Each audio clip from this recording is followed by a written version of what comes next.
Well, if you're trying to buy a home in Indiana, you're likely feeling frustrated.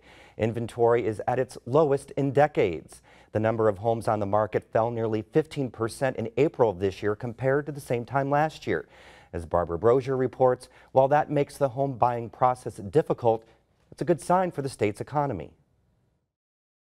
The process of buying a home always starts out exciting. You're really fired up, and it's just like shopping at the beginning. You start browsing homes online, doing drive-bys in neighborhoods you love, maybe going to an open house, and eventually stumbling across a home you're convinced is meant to be yours. First, we saw that everything sells immediately. Yeah. So as soon as something goes up, if you're not on it, it's gone.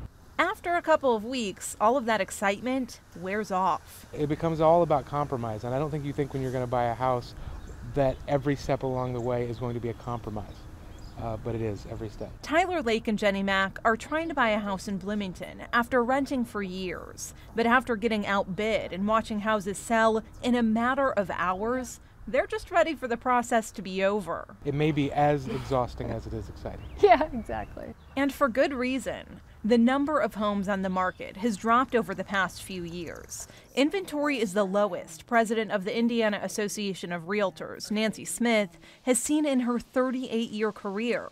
And that's changing the process for buyers. You can no longer just go shopping and then go home and think about it. You've got to be ready to pull the trigger when you see something that you like. A quick and expensive decision. That strong demand doesn't just mean homes are going quickly. In many cases, they're selling for more than list price. That's something realtors haven't seen in years. We are doing multiple offer notifications, and yes, that is causing many buyers to pay above list price. You have to be very careful with that because, again, the house has to appraise. So we have to make sure that they're making a smart move, that they're getting a good buy. The competitive market can be tough on buyers, but experts say it is evidence of a strong economic rebound. The Midwest saw the highest home ownership rate in the first quarter of this year, with nearly 69% of people owning their homes. I think that it's a good sign that the economy is picking up steam a little bit, that people have confidence to make that big home purchase.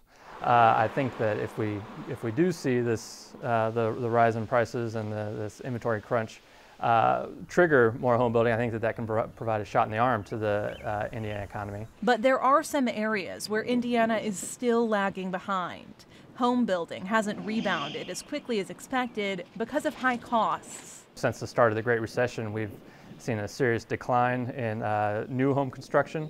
And that really hasn't started to pick up yet. We're seeing some slight increases in home building, but we're still well below where we were before the recession. Experts say that's slowly starting to change as demand for homes continues to climb. And as more homes come on the market, prices will level out.